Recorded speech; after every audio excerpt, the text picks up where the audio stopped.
Thank you.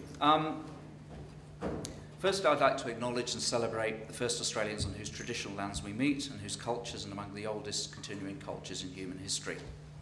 Welcome to the ANU, and it gives me great pleasure to welcome Ed DeSeve to the ANU campus. I heard the talk earlier on. He's talking about economic leadership in times of crisis. Gave the talk earlier on the Treasury, and you're in for a really, really interesting and entertaining talk. Before I give you some background on Ed, I just wanted to acknowledge Terry Buss from Carnegie Mellon, University of Australia. Carnegie Mellon brought Ed over to Australia, and then we jointly brought Ed up to do a number of things, including this lecture in Canberra. I'm very grateful for that link with Carnegie Mellon, so thank you, Terry. So it gives me great pleasure to introduce Ed to you. He's just retired as Senior Advisor to President Barack Obama, where he oversaw the successful implementation of the $787 billion Economic Recovery and Investment Act. This coordinated the economic stimulus package via the Office of Management and Budget. Prior to his appointment, to that particular appointment, Ed's career has included work in finance, academia and government. He was Managing Director of Merrill Lynch Capital Markets and the founder and President of Public Financial Management, the nation's largest independent financial advisor to government. He served as a tenured Professor of Public Management and Finance at the University of Maryland, where he's currently a Professor Emeritus, and he's also held positions at the University of Pennsylvania. Under President Clinton, Ed was Controller and Deputy Director of the Office of the Management of the Budget, which, is, if you don't know, is part of the White House, and was Chief Financial Officer of the Department of Housing and Urban Development. He was also Director of Finance for the City of Philadelphia and served as a Special Assistant to the Governor of Pennsylvania. And Ed's done all sorts of other things, an absolutely amazing experience and track record. I had the pleasure of having lunch with Ed earlier on. It was absolutely fascinating listening to him.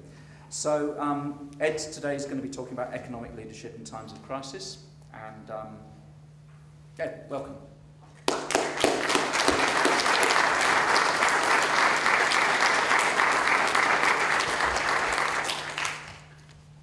I truly am delighted to be here in this beautiful city, in this beautiful building. I want to thank the Vice Chancellor and ANU, and I want to welcome the Deputy Chief of Mission from the U.S. Embassy, who's with us today. We had a lovely visit with the Ambassador yesterday, and he sends his regards here today. I can hardly believe that I'm in such a wonderful country. The unemployment rate is 5%. And I was talking to a fellow at Treasury today. This fellow has the easiest job in the country. He sells the debt of Australia. What could be easier?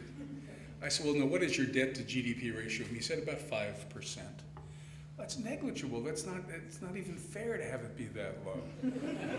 We are just delighted to be here. I have a problem that I have to tell you about, and people from Canberra and certainly people from Melbourne and Sydney will not really be sympathetic to me. We came over and I love Adelaide. It sounds like a song from Guys and Dolls, Adelaide. For those of you who know that musical, I loved Adelaide, and I told that to a fellow from Melbourne. I'm not sure what you call Melbournians or whatever they are. I don't know what they are. But I told him that and he was shocked. He was taken aback that he couldn't believe this to be the case. I'm glad to hear you laughing, because today we're going to spend a lot of time talking about stuff, but then we're going to give you a chance to talk. And I'll try to make this as enjoyable as possible to you, and I'll try to learn as much from you as I possibly can. The reason we're all here is very simply depicted in this graph right here.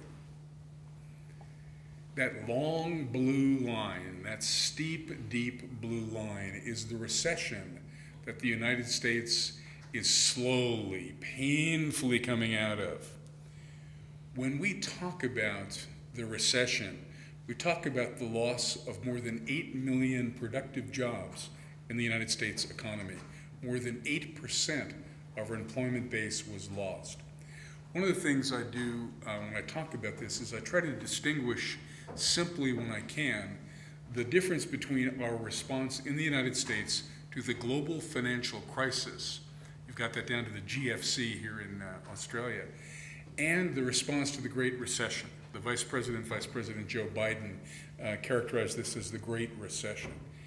The GFC was dealt with largely in markets and marketplaces, dealt with largely about what we called our troubled asset recovery program, not unlike what Australia did, and providing liquidity for your financial institutions so that there would not be a run on the bank, TARP program.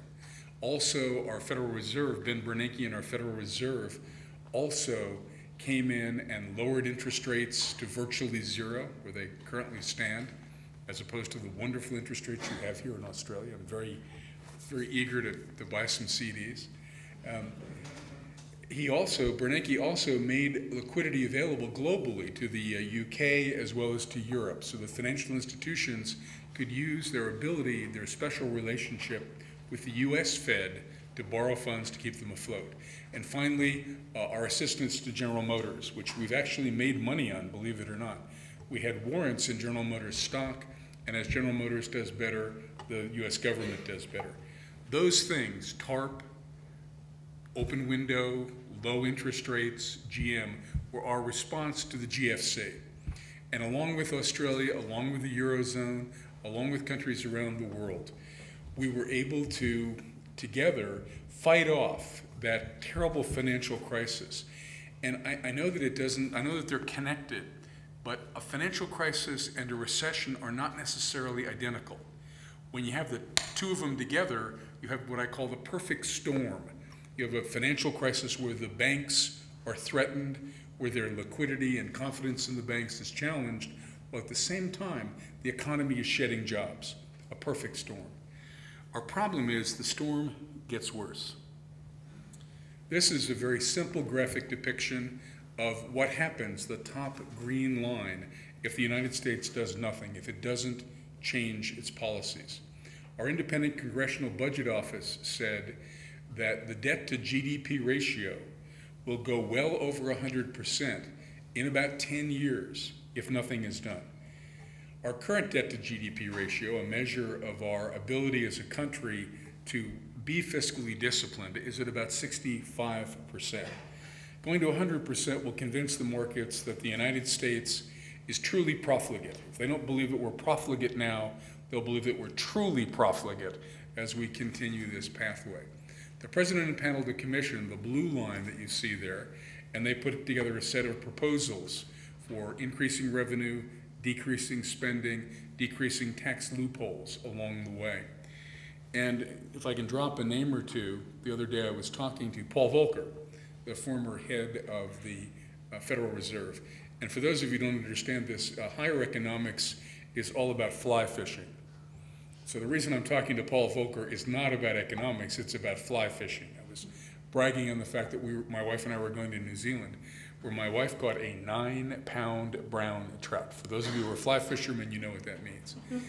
And I'm waiting to get the pictures to show to Volcker and show him what's going on. And I also used to go to the Monday morning staff meetings, Tuesday morning staff meetings with Bob Rubin, another fly fisherman, so we were all kind of a network. In any event, I said to Paul, do you remember a time when the United States simultaneously faced the need to balance its budget, a significant amount of fiscal discipline, not just a little tweaking around the edges, and fight a recession? And he said, not since the Great Depression did he think of anything like it. He said that he thought that Franklin Roosevelt was firmly committed to balancing the budget and to priming the pump, to getting the economy back to where it needed to be. But eventually he gave up trying to balance the budget and was bailed out by the Second World War. Now that's as far back as Mr. Volcker and I could go. But we face that same dual dilemma today. We face the dilemma that says, first, the recession is only slowly receding. That line, that little blue line at the bottom, is not robust. It's not a V, it's not an ascendancy, but rather a movement forward.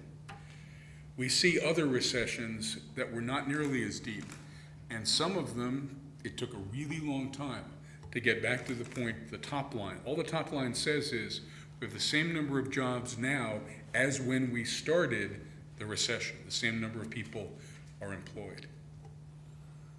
The dual dilemma, recession, need for fiscal discipline. The President of the United States, when he took office, was on the other side of the dotted line that you see there. He was on the left-hand, I'm sorry, I'll better face it this way. He was on the left-hand side of that dotted line. And unfortunately, he and his economic advisors did not see the last 3 solid lines to the left of the dotted line. The data wasn't available to them yet. And as a result, the president and his economic advisors, especially his economic advisors, God bless them, said, well, the unemployment rate in the United States will never exceed 8%. Or, uh-oh, problem. They realized, even without that set of data, without the worst job numbers during that period, and the sum of all of those numbers going down should add up, and somebody will do this because you're all economists, should add up to about a loss of 8 million. They realized that action needed to be taken, and they began putting together the stimulus program. The stimulus program, the American Recovery and Reinvestment Act, was $787 billion US, divided into 3 buckets. The first was tax cuts. Tax cuts for individuals, we called it our Making Work Pay tax credit. Tax cuts for businesses who did the right thing, who did certain things, who invested in energy technology, who invested in weatherization programs, who invested in education and training for their employees. They got tax credits. That was the first piece, about roughly $260 billion. The second piece, also about $260 billion, was payments to individuals, although that was much the smallest piece. It was payments to state and local governments to keep them afloat so they could continue to provide education funding, to keep teachers in place. They could continue to provide funding for policemen. They could continue to provide unemployment funding. It was counter-cyclical aid that went from the federal government to our state and local governments. And we'll talk about that a little bit later. The final piece, again about $260 billion roughly, was projects. We were very fortunate in the United States that the Congress, when they set up the 250 separate programs within the Recovery Act across 22 agencies, by and large used tried and true pathways. They sent money through formulas or via competitive processes that we'd used before. We didn't have to reinvent or to invent new ways of dispersing money. They also, and I say this realizing that there are probably journalists in the room and we're probably not on Chatham House rules, they also specifically forbade us from school construction or reconstruction. It says in the statute, no money may be spent to construct schools or to reconstruct schools. Why? I have no idea. Now that I've been to Australia, I'm going to go back and ask. I'm going to go talk to some of the people who actually were doing it and say, you know, in Australia, they had a bit of a go on that. You know, why did you choose that? I don't know. I don't know the answer to that. But the fact that we use those mechanisms, those tried and true mechanisms, have meant that so far, there's no wood to knock on here, so far, we've had less than 1/100% of the funding alleged to have been misspent. The Vice President talked about that yesterday along with the President in a meeting with our governors. Governors were in town for their annual meeting. And the governors gave the President and the Vice President, and most of the governors, the majority of the governors are Republicans of the other party, gave them a standing ovation for the execution of the Recovery Act. As much as I enjoyed being in Canberra yesterday, I would have liked to have seen that one. So that, at least at the moment, and again, there's a little bit of money left to go, though, a little bit. Oh, there's 50, 60, 70 billion left. I added up as real money. We have passed the $600 billion mark in outlays, money that's actually going out. And as far as what we call obligations, where we've signed a contract, we're well over $750 billion. We've got about $30 billion to go in that. Most of the juice has been squeezed out of the orange in that one. This is an estimate of the effect of the Recovery Act in terms of increasing GDP in the United States. Almost all of the GDP in the United States has been attributed to the Recovery Act. President Obama's budget, I'm not going to dwell. I dwelled very heavily today on this at the Treasury because it made them feel really good at the Treasury. The U.S. is on a cash budget, much like the households that we all run are. At least we hope we're on a cash budget in my house. Good days and bad days. My wife of more than 41 wonderful years, Karen, is with me, and she runs the budget. So It's been grand. She's done a marvelous job for 41 years. I've never had to worry a single bit about our household's finance. They've been in great hands. President Obama's got a little bit of a different problem. The proposal that he's made for 2012, is it really hard to see that in the back? Or can you see it okay? The proposal he's made in 2012 says that we will take in about, I can do this over here, can't I? We will take in about $2.627 trillion. One of the great things about working in the federal government in the United States is you can effectively use the word trillion in a sentence. 2.6 trillion, that's the good news. The bad news is for 2012, the upcoming fiscal year, not the current fiscal year, we will outlay 3.7 trillion. We will have a deficit, that is receipts minus outlays, of slightly over $1.1 trillion. That's the good news. The bad news is last year it was 1.6 trillion. Deficits accumulated add to debt. The United States doesn't have debt for any other purpose at the federal level other than to fund its deficits. Go figure.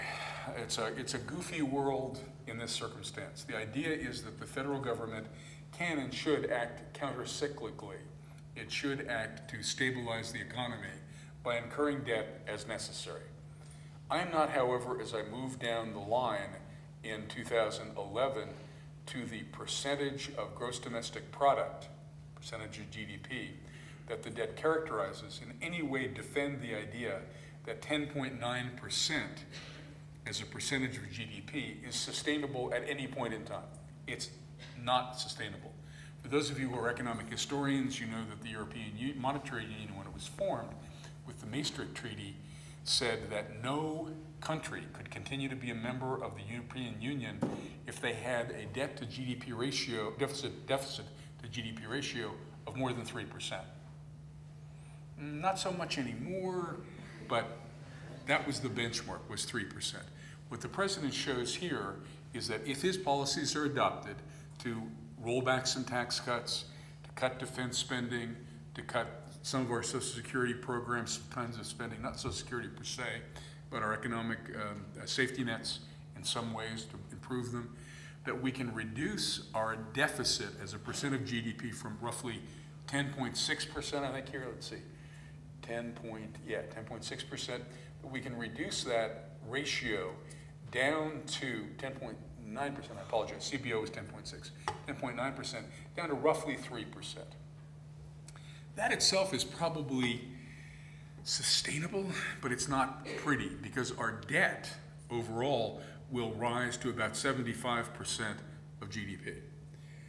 Our debt, again, is simply the accumulation of our deficits over time. I'm not suggesting that that is the most wonderful place to be along the way. The analogy that I use, and I do this as a member of the Germantown, Pennsylvania Cricket Club. Yes, ladies and gentlemen, I'm a member of a cricket club. I've seen cricket played. Again and again and again, day after day after, no, that's not fair. The idea here is that President Obama's budget is the first inning of a cricket match. We have many innings yet to go. The Republicans yesterday in the House of Representatives, they control the House, passed a stopgap appropriation for fiscal year 2011. You don't want me to explain what a continuing resolution is, but what they did is they avoided what we call in the United States economy a...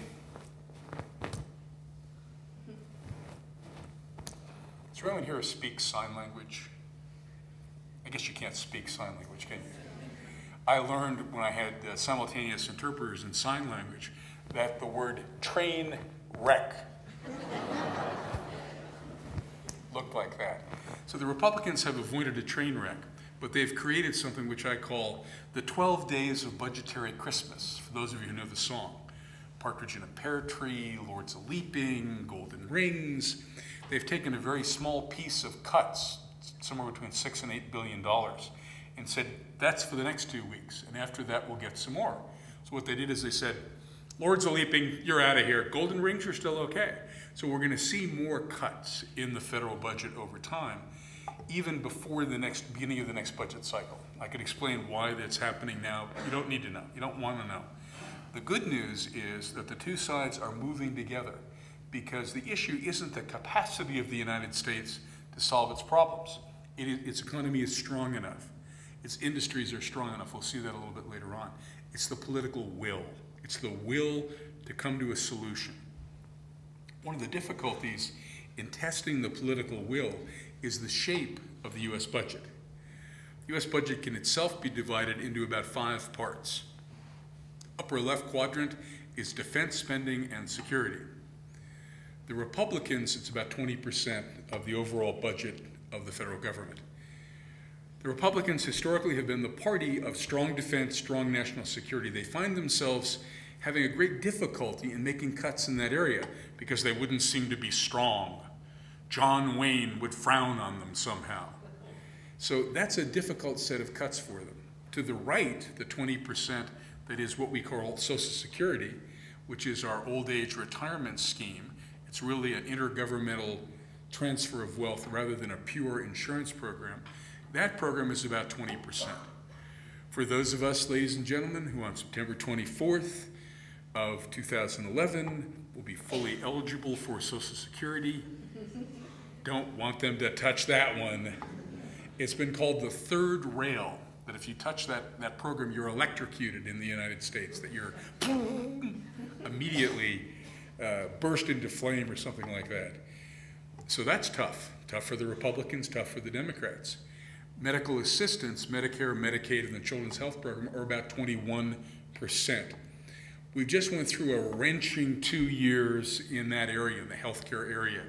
Our healthcare program is only now trying to figure out how to bend the cost curve, contain costs, assign responsibility properly, cover everyone in the United States. That's just kicking in. There's great reluctance on the Democratic side. Democrats control the Senate, Republicans control the House. To go in and tinker with that one. We just finished that. We just did that. We don't go do that again. So that's a tough one as well. The safety net programs, food safety, our commodity food program, our women and children's milk programs and others. Some housing subsidies are in the 14%, 6% national debt. That leaves an array of programs, everything else that one might think of in the budget, from the FBI to our National Museum system to education funding for state and local governments. Only a small portion of federal money and only a small portion of education funding comes from the federal government. So the question is, where do you cut? What are we going to cut first? Now, we could get this side of the room to take care of expenditures. We could get this side of the room to take care of taxes, the middle of the room. We'd have this side of the room take care of what we call tax expenditures. Thank you very much for a step on it. Thanks, Morris. Good. Now, what's a tax expenditure? That sounds like an oxymoron, a tax expenditure. I come from a university that calls itself the Fighting Quakers. Think about that one. So this is the tax expenditure group. How many of you here in the hall have a mortgage? How many of you get to deduct your interest on your mortgage from your federal taxes? This lady down here on the right. Had you very much, ma'am. We appreciate your help. In the United States, we have a mortgage, let's say we had a mortgage of $400,000. Let's say that our interest rate had just been refinanced at 3%. Yes. To 3%. We would be generating about $12,000 a year in interest expense for ourselves. We can deduct that from our income before we calculate our federal taxes. If our tax bracket was about 33%, we then would have about $4,000 of benefit under tax expenditures. Tax expenditures, as Joe Biden would say, are a big deal. Joe Biden is the vice president. He didn't say it exactly that way. Tax expenditures are a big deal. Taxes are a big deal. Expenditures are a big deal. But we can all together figure out very quickly, as the President's Commission did, as another bipartisan commission did, what those solutions could look like. We could change the curve. The problem right now is everybody has a different set of solutions and nobody agrees on what they are. You want to change Social Security? No problem. Tell me that, Ed, it's not going to be September, it's going to be November before you draw your first check. Will I be angry? Probably not. I'll just say, oh well, that's the way it is. Or we could say, Ed, instead of contributing only for the first $100,000 of your income, you have to contribute now for the first $200,000 of your income. Yeah, okay, it's going to cost me some money. Some of the ideas in Social Security are not difficult. They're not difficult. People know what they are. It's just a willingness. Even in defense. Joint Strike Fighter, I know that's a plane that you're eagerly awaiting here in June. Do you need 2 engines? That's been a big deal. Mr. Boehner lives in the district where the engines for the Joint Strike Fighter are produced. We went through a whole big hoo-ha, a whole big storm and drum, where the Tea Party movement, God bless them, and the Democrats got together and voted down the mainstream Republicans. Oh my goodness. So there even is some hope on the defense side of finding economies. It's not just about fighting wars. It's not just about Afghanistan. It's not just about Iraq. It's also about weapons systems for the future. How big should they be, and where should they be made? Now, the problem in defense spending in the United States is the Defense Department was very clever. Put a little spending over here in Connecticut, where the submarines are made. Put a little spending down here in Maryland, where the arsenal is. A little spending in California. So all the states have spending distributed across it. I live in Pennsylvania. I'm in favor of cutting defense spending, by goodness, yes I am. Would you like to cut the tilt rotor Osprey helicopter? Well, no. That's right in Pennsylvania. That's 10,000 jobs in Pennsylvania. We can't cut the Osprey. You can't do that. So it's both national security as well as the distribution of jobs in the defense industry that makes that so difficult to cut. Again, not impossible. There are ways to do it. Secretary Gates has talked about $61 billion in cuts. The military itself would love to decommission many bases. They would love to have fewer bases consolidated, operationally more efficient along the way. So the budget can be cut if there is the willingness to do so. That's kind of a message, kind of a mantra that I want to put out there. The Recovery Act itself has produced, according to the Council of Economic Advisors, according to the Congressional Budget Office, the non-profit legislative watchdog, the nonpartisan legislative watchdog, and other folks, has produced somewhere around, on average, about 3.5 million jobs along the way. We talked about that earlier. What we want to do is continue to keep those jobs. In order to do that, we have to look carefully at our tax structure. This is a real eye chart for you. On the far left-hand side, fourth in, Mexico, Turkey, Korea, USA, is the 4th lowest taxing jurisdiction according to OECD. We tax in this instance at about 27% of GDP. That's federal taxes as well as state and local government taxes. 2008 was the last year OECD released the report. It was released in December of 2010. Australia, a little bit farther over, remember, but you're below the middle, whatever that middle is, and I think it's probably some kind of an arithmetic mean. The United States could solve part of its problem, or all of its problem, by moving from being a low-tax jurisdiction to being a medium-tax jurisdiction. But then there's those Tea Party folks again. They are adamantly opposed to the idea of increasing federal taxation. They want to starve the beast. If we don't give it any revenue, it can't spend money. Well, the problem with starving the beast is that the beast eats somebody else's lunch.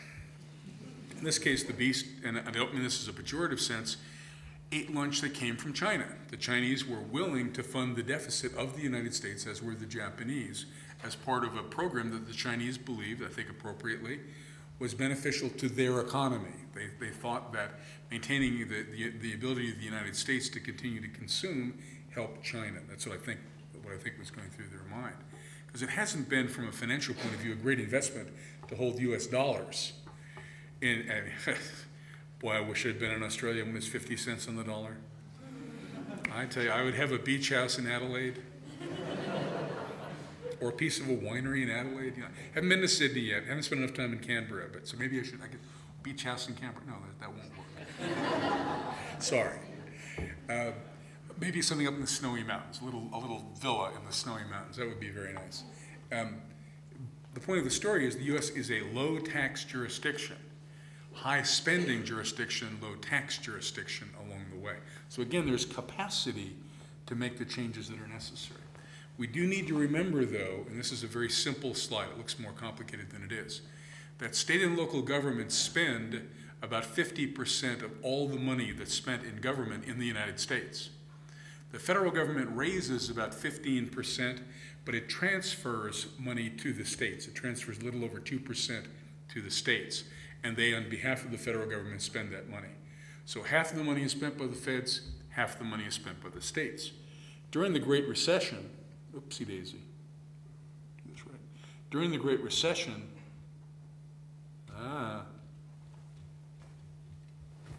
it's always challenging technology, it's always fun. Why don't you do that? You're a PhD, you have science in your background. I just need to move to the next slide. Now you're setting up to fail. Is that what it was? During the Great Recession, what was hit hardest, look at him, look brilliant, brilliant. What was hit hardest along the way was not the federal source of revenue, but rather those associated with state and local governments. California, the home of Governor Arnold Schwarzenegger, there we go, saw a revenue fall off even more dramatic, well done, Mark, thank you, even more dramatic than the one shown here. On average, the middle green line was the state's downfall of more than 17% of their revenues. So they had revenues that were much more elastic, negatively elastic in this case. My economics professor from first year economics would be thrilled that I remembered that. Were much more negatively elastic than even the federal revenues in those circumstances. And the income taxes that that state governments levy were the worst hit. So they're digging out of a hole. Now the good news is they're starting to come back. The bad news is that during the Recovery Act, a big red line is the Recovery Act funding to them primarily. We supplied the state, and you can see it here, somewhere around $250 billion to state and local governments in payments, the payments we talked about earlier, as well as the projects along the way. Those, ladies and gentlemen, are going away. So we have states that were hit hardest on the revenue side. They still haven't gotten back really to where they were before. These are growth rates. And we have a federal government that's cutting back its aid to those states. It all sounds pretty ominous until you get to our bright light. And I just can hardly wait. Corporate profits. Corporate profits. They've skyrocketed. A couple of factors account for that. One is the productivity in the United States has increased significantly. Wow, isn't that wonderful? No, not necessarily. It's significant because the number of people employed in industry has gone down. That's that 8 million jobs we saw. But they've been able to sustain levels of production by relying on overtime and relying on new aspects of technology. Corporates are sitting with profits. There was a wonderful young woman, scared the hell out of me, at the Treasury today who ran the American desk. She probably knows more than I do. She definitely knows more than I do about a lot of this stuff. I'm in big trouble. And she said, well, corporations are sitting on these profits. They haven't chosen to make an investment yet. They've got oodles and oodles. She didn't say that. She's much more professional. Of high levels of cash. When I explained this corporate profit thing to a journalist here in, well, I don't know where the journalist was. I shouldn't say that because I forget now where the journalist was. Actually, I don't forget, but I won't tell you. And he said, well, that's the problem. Isn't it corporate profits is the problem in the United States? I said, I don't think so. It doesn't work that way. When corporations do well, they have the ability to make investments. They can increase their utilization of existing facilities. They can build new facilities. They can buy machine tools and do lots of different things that can spur the economy. So corporate profits are good. The other good news about corporate profits now is that the financial sector, which used to be a big driver of corporate profits, is much less important than it was previously. The financial sector was about 40% during the last decade of corporate profits. They're now well under 10% of corporate profits. So that our machine tool companies, our Caterpillars, our John Deeres, our Xeroxes, our Motorolas, are coming back, and their profitability is coming back. Our hope, and hope is not a strategy, our hope is that they will invest in the US economy as a productive way of investing their funds. Because it hasn't gone away, ladies and gentlemen. The top number is our continually growing civilian labor force. The middle number is that number of people. There's that 8 million loss again, that little dotted line that goes down. And our unemployment rate is stubbornly high, around 9%. So our double dilemma, in a different way, is that within high corporate profits, we still have high unemployment. We have to give, through our budgetary actions, through our actions, or other economic actions, we have to give the corporation the engine of growth. Governments are not engines of growth. We just spend other people's money, most of which is generated by corporations or other businesses. We have to give corporations the belief, the trust, the hope. Economics is based on trust. It's very simple. Would you join me for just a second, Mark? Mark, I'm going to give you $50. Do you believe that to be true? No. No, thank you. Now, Mark didn't trust me. He didn't trust me. And so as a result, I'm taking the money back. That exchange, but he also looked very carefully at the $50 to make sure. It's got a hole in it. I don't know what the problem is. A hole in your money. Australia's got a hole in their money. I don't know what that is. It's the government share. I don't know what that is. Economics is based on trust and faith. If people don't believe that something is going to happen, that profitability will be available to them, if they don't believe that the government is going to act responsibly, they're much less inclined to invest than otherwise. So we have to provide an indication by our political will in the United States that government is going to be responsible. And then hopefully, and again, hope is not a strategy, hopefully we will see that unemployment curve go down. Prescriptions, what should we do? We should make haste slowly. Gradualism is important. For those of you who haven't read a book called The Lords of Finance by Iqbal Ahmed, it's a fabulous book. I recommend it to you. It's the story of the central bankers in the United States, Great Britain, France, and Germany in the period from 1918 to 1940. Very readable, very biographical kind of book. It's a little long. It's about that big. But it tells you the stories of what happened when they acted too precipitously, when reparations were too quickly imposed on the German nation, when Great Britain got off the gold standard probably too soon. There's a story about precipitation, or precipitousness actually, in finance.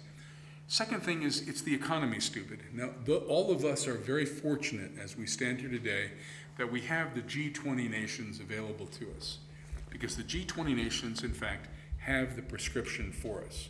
And please listen carefully. Take notes. Our main priority actions include implementing medium-term fiscal consolidation plans, differentiated according to national circumstances, in line with our Toronto commitment, pursuing appropriate monetary policy, enhancing exchange rate flexibility to better reflect underlying economic fundamentals and structural reforms, to sustain global demand, increase potential growth, foster job creation, and contribute to global rebalancing. Got it? That's all we have to do. That's it. The G20, it's right here. The communiqué, Paris, February 18th, 2011. That's all we have to do. I have no idea what that means. Not a clue. Now, Mark told me earlier today, I think it was Mark, it might have been Tony from Treasury, that it reads better in French. Monsieur et Mesdames. No, my French isn't nearly good enough to do that. But the point is, we have to focus on the economic growth. The reason for that is it also changes the denominator. It's all relative. If we look at deficit to GDP ratios, debt to GDP ratios, if GDP grows faster, the ratio gets better sooner. So it's all relative. Retirement matters. The fact that one of the secrets to my success is, unlike my wife, who is much younger than I am a pre-boomer. I was born before the baby boom. I always got to the job market 6 months ahead of the other guys. It's been the secret of my success throughout. I'm now retiring 6 months ahead of the other guys, which is another good thing. Retirement matters in the United States and globally. We have to decide what role people who are still active will play and when they will be able to retire. Should they continue in more productive years? If Australia is facing a skill shortage, should there be an incentive program put in place that might allow them to take some or all of their retirement pay while they're still working? I don't know. It's an interesting question that we have to ask ourselves. For us, healthcare matters more. Healthcare is extraordinarily expensive in the United States. The outcomes are not terribly good, and it's contentious. We've got to figure out how we solve our healthcare problem. Don't forget the governors and mayors. We saw that they spend a lot of money and they're very vulnerable. They cannot engage in deficit spending. Start now, stay the course. It's all we have to do. Obey the G20, make haste slowly, and everything will be just fine. That's all I have to say to you today. But I would be delighted, more than delighted, to take your questions about any subject as long as it isn't the carbon tax. So please, we have some mics, I think, so please, if you'd like to be heard, as a gentleman in the back with a lovely blue tie. I love that tie. We're going to bring a mic to you, I think, is the way it's going to work.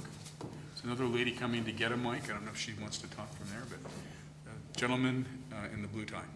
Yes, you mentioned that it's within the US's capacity to dig their way out of the current hole that they're in.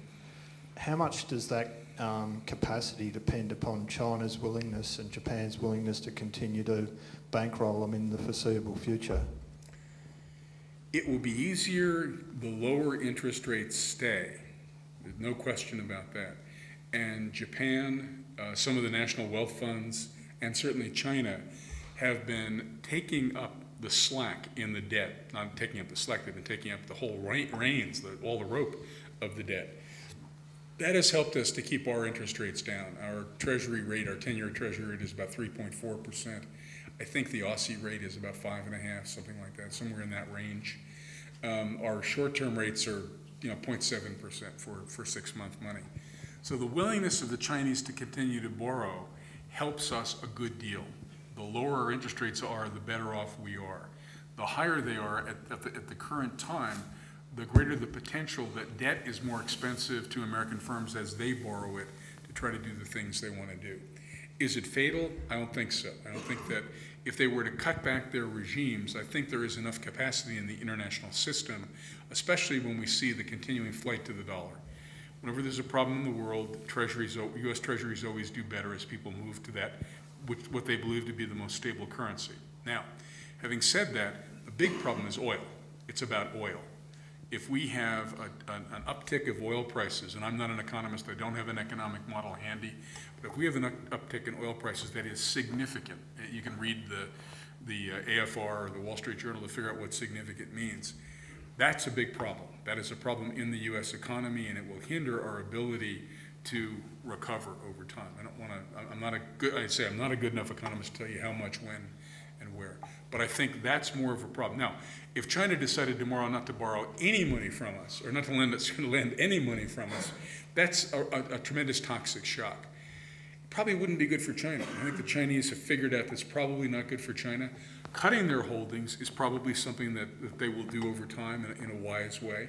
There's enough capacity in the system so that we're not going to face no bids for treasuries, but we will face increasing interest rates over time, and that's not helpful at this moment. Did I answer your question? Yep. Okay. Sir, there's a lady with a mic right there for you. Thanks very much for your talk. I'm Adam Masters from the Transnational Research Institute on Corruption here at the ANU. You made mention before of a very small percentage that is believed to have been misappropriated. I've heard anecdotally stories from people like the FBI that upwards of 10% may be misappropriated. What sort of policies have been placed at high level to sort of minimise these problems? I'd like to talk to the FBI folks because I talked to the director and I talked to 500 U.S. attorneys about 4 months ago about what their experience was, what they were seeing, and they were not seeing any levels at all. What we did is we put in place a regime where 12 inspectors general, led by a 13th inspector general, monitored on a weekly basis the financial statistics as they came in, looked in their own agencies, used the audit tools in their own agencies, set up a war room, one of the most high-tech war rooms I've ever seen, to look at where all the spending was, who was spending it, and to relate those spendings to known criminal elements across the country. Were we seeing, company XYZ, who had a history of fraud in certain areas, also getting contracts for the Recovery Act? So that I refer you to Earl Devaney, who is the head of the Recovery and Transparency Board that was created by the Act and staffed by the President. And I refer you to the chief of the Anti-Fraud Task Force in the Justice Department, who agree with me. I mean, we all agree together that so far, when you look at the allegations, you can go to the Government Accountability Office's report on their allegations of fraud. You can go to the Recovery Act quarterly report. You can go to the U.S. Justice Department's report on open cases. In each case, you see minimal issues. The Vice President talks about a well-lit house. He said the Recovery Act money is so well watched that nobody would steal it. The Justice Department put 500 U.S. attorneys watching the money. Money was given to each of the inspectors general. Tens of millions of dollars was given to each inspector general to augment their staff. $25 million, 20 times as much as my staff budget, went to the Government Accountability Office to go out and put people in each state that they felt was important. They could choose the states to watch the money. So the number of watchers was extraordinary, and because we were using existing programs, we had audit regimes in place that were similar. We could say, use OMB Circular X, or use the Single Audit Act to track this.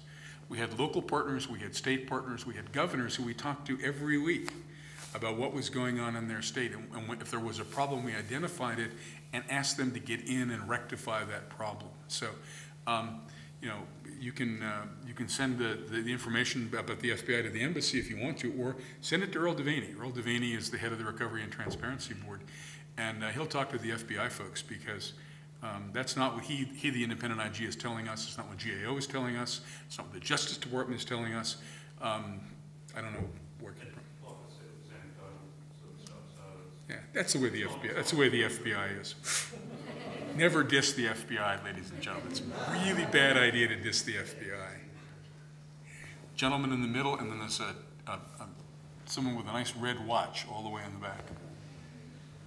My name's Ben. I'm just an undergrad, but just a follow-up. What do you mean, just an undergrad? Be proud. Okay, I'm an undergrad. Proud undergrad at ANU. Go ANU. ANU. Yeah, okay, I'm an undergrad.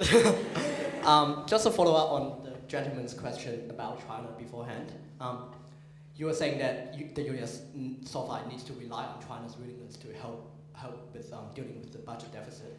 My question is, does that mean that the US is going to be less active in terms of pressuring China's relaxation of its exchange rate policy?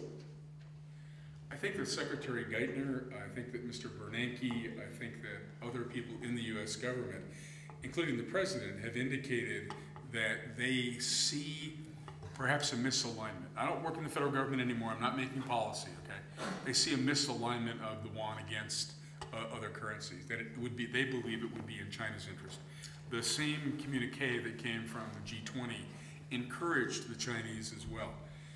Nothing is to be gained, and nothing could happen to try to get a big stick and go hit the people in Beijing upside the head, as we say, to get them to change their policies. China needs to understand that it's in their interest as a good global citizen to allow that to happen. However, on the other hand, China has a dual dilemma. They have an economy that's continuing to grow rapidly, but they still have to deal with the fact that their citizens and the other folks in China who aren't citizens aren't seeing their income rise to the level of Western standards. They're seeing people coming into the cities from rural areas and discontinuities in some of their regions. So China still very much wants to invest in its own infrastructure. It wants its own productive capacity to be fully utilized. It wants its people to have better lives and higher incomes. Well, that's all a good thing. It's a good thing. And in Australia, it's a particularly good thing because they buy many Aussie goods, many commodities from Australia. So what we have to do is work carefully. When we talk about our dealings with China, we have to do it very carefully. I talk about, in America, we have a beast called a porcupine. And you told me, Mark, what the Paul, what the porcupine was called in Aussie? Say again? Akita?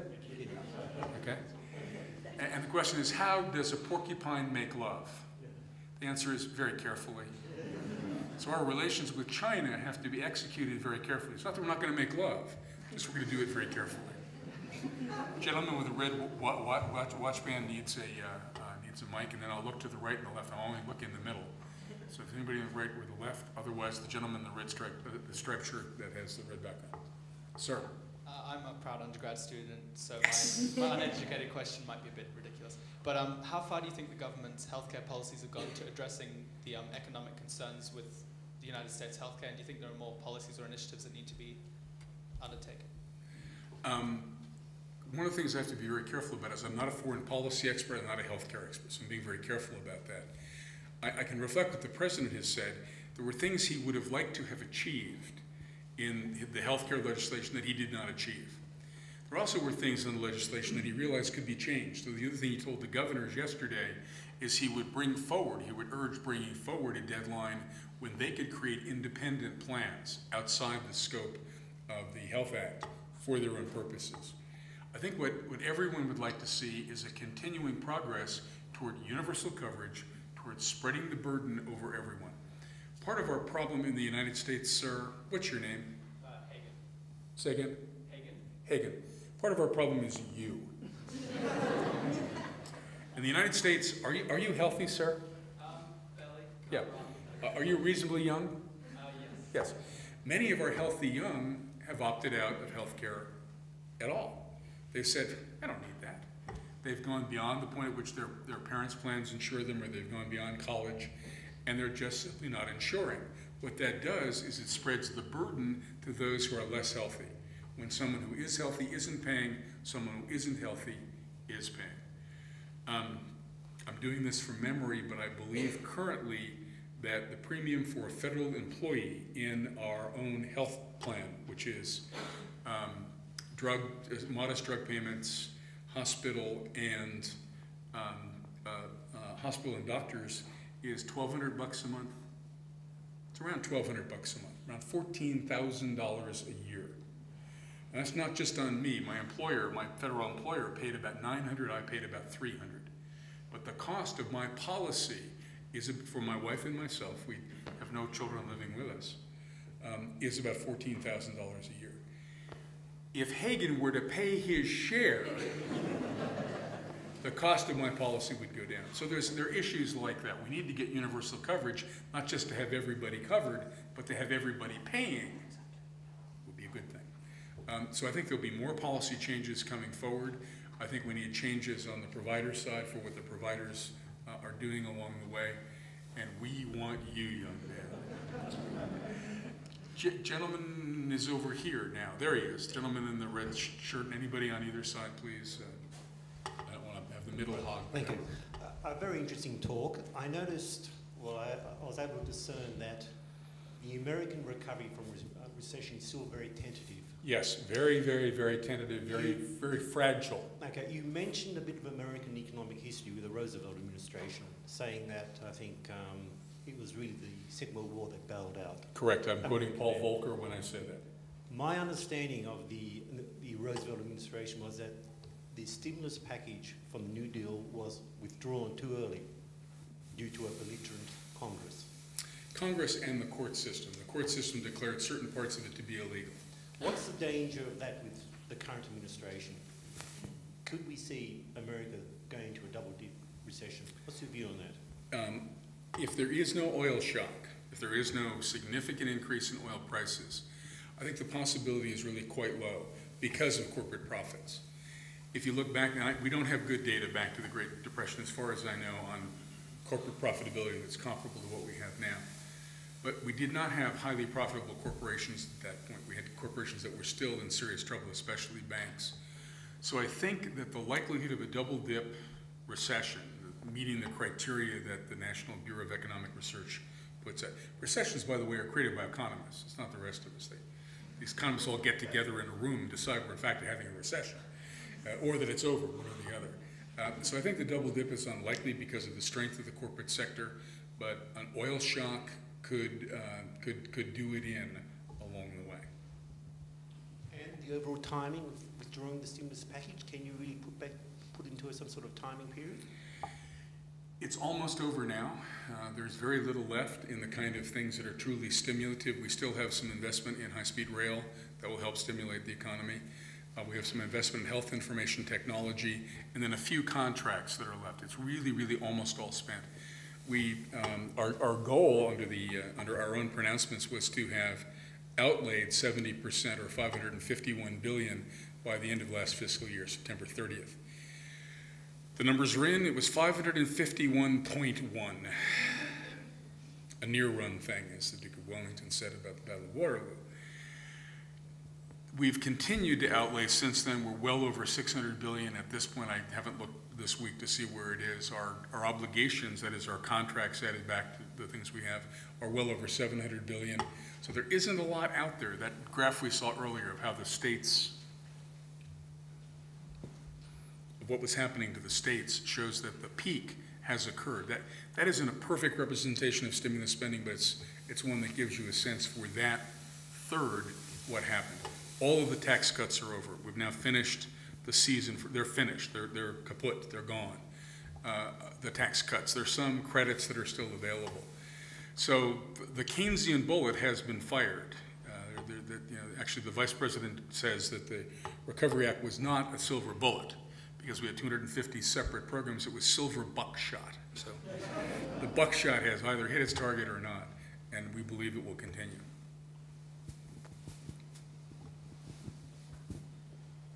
I'd just like to follow up on your corporate profitability. Are you a proud undergraduate? I'm actually a postgraduate student at ANU. So Are you proud? Sure, why not? A proud postgraduate student! Thank you, appreciate it. You talked about corporate profitability and going up, but we haven't seen the spending yet. You mentioned that. But we've also, we've got low interest rates, and also the Federal Reserve's buying of securities, so we've got a fairly cash-rich environment. So what are your thoughts on when the tipping point might be, when we might start to see those sorts of investments? What happens if it doesn't happen because you're running out of money? And are there too many eggs in that basket for the recovery overall? Thanks. One of the things I do like to do, as you probably notice, is be a name dropper. Stuff like, a month or so ago when I was having dinner with George Soros, I can say things like that. George wanted money. No, he didn't. That's not true. Yesterday, or the day before, Berkshire Hathaway, the large American conglomerate controlled by Warren Buffett, issued its Buffett shareholder letter for this year. And it talked again about the wonderful job Buffett has done, compound annual returns since the beginning of the corporation, the fund, of about 20%, a hell of a deal. Beat the S&P up one side and down the other. Last year they didn't. The S&P won last year. Berkshire Hathaway didn't. Berkshire Hathaway went out and bought a really big railroad last year. I think Mr. Buffett wanted the toy train set to play with. Big railroad, Burlington Northern, excuse me. And about in the middle of his letter to his investors, he said, "I'm highly confident in the American economy. I believe that it will continue to be resurgent, and I'm looking for big new investments." And quote, "My elephant gun is loaded, and my trigger finger is itchy." And does that sound like a man who has concern about the American economy? It really doesn't. Now, how good Mr. Buffett is at being a prognosticator, we don't know. He's a pretty good investor. I think there's a lot of people who feel that the American economy is poised to take off. And again, I keep reiterating that except for the oil shock, a potential oil shock, I completely agree with them. I think that again, I own a few American corporations, and I see them sitting with marvelous balance sheets. Their cash is high. Some of their debt is being retired. They're looking for acquisitions. They're looking for investments in new products, and it's true across the board. So I'm highly confident along the way. If there's one more question, we'll take it. Can I ask a second question? And before I do, I'd like to... I'm not sure. Is there anybody else who has a question? No, you can ask a question. Go ahead. I'd like to thank you for your presentation. I really enjoyed it, and thanks for the comment about the tie. You mentioned... It's a nice tie. It's a high price-earnings ratio tie. He must be one of those corporate profit guys. I wish. I was going to, you mentioned earlier in the answer to my earlier question that China and Japan, and I'm assuming OPEC, are going to continue to invest in the US dollar because it's a stable currency. I have heard talk, particularly by China and Russia, about setting up some alternative basket of currencies. How likely do you think that is to come to pass? And if it does, how will that impact upon your views re the capacity of the US to dig their way out of this hole? Let me be very clear. What I tried to say is that it was in the interest of both China and Japan, from their own economy's point of view, to own US dollars, not to let the US consumer fall into great desuetude along the way. I don't think they saw it as an economic investment, as an investment that provided them necessarily a great direct economic return. If you think about, if you had owned dollars, if you had taken your Aussie dollars and bought US dollars 3 or 4 years ago, you would be a very unhappy camper right now, because your US dollars relative to your Aussie dollars wouldn't be worth very much. The Chinese and the Japanese had that same experience, as did the Eurozone, as did the Saudis. So they saw it in their economic interest as a nation as a whole to support the US economy, so the US economy would continue to buy goods and services from China, from Japan, and elsewhere. The creation of a basket of currencies is not something I know anything about. I would be